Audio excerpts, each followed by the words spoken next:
மக்களே வணக்கம். நான் உங்கள் பொன்வேல் பாண்டியன். இந்த பதிவில் தமிழ்நாடு அரசின் ஒரு முக்கியமான திட்டத்தை பத்தி பார்க்க போறோம். திட்டத்தின் பெயர் முதல்வரின் காக்கும் கரங்கள் திட்டம். சரியா? இந்த காக்கும் கரங்கள் திட்டம் யாருடன் தொடர்புடையது அப்படின்னு சொல்லி பார்த்தீங்கன்னா, முன்னாள் படை வீரர்கள், ராணுவ வீரர்களுக்கான ஒரு தொழில் தொடங்கும் திட்டம். நம்ம இந்திய மக்களை பாதுகாப்பது ராணுவ வீரர்கள்.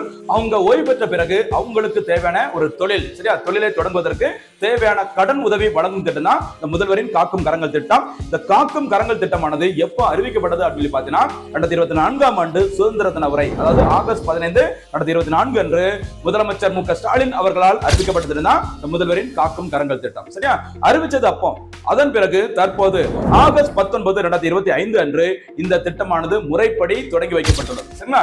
இந்த திட்டத்துல முன்னாள் படை வீரர்கள் ஒருவேளை அந்த ராணுவத்தில் பணியாற்றியவங்க உயிரிழந்திருந்தாங்கன்னா அவங்களுடைய மனைவி அல்லது குழந்தைகள், சரி, அதாவது மகள்களுக்கும் இந்த திட்டத்தின் மூலமாக தொழில் தொடங்குவதற்கு கடன் உதவி வழங்கப்படும். சரிங்களா? என்ன நன்மைகள் அப்படின்னு சொல்லி பார்த்தீங்கன்னா, இந்த தொழில்களை தொடங்குவதற்காக அதிகபட்சம் 1 கோடி வரைக்கும் கடன் உதவி வழங்கப்படும். சரியா? இதுல கூடுதல் சிறப்பம்சம் என்ன அப்படின்னு சொல்லி பார்த்தீங்கன்னா, அந்த 1 கோடி கடன் உதவியில 30% 30% பாத்தீங்கன்னா உங்களுக்கு மூலதன மானியமாக வழங்கப்படுகிறது.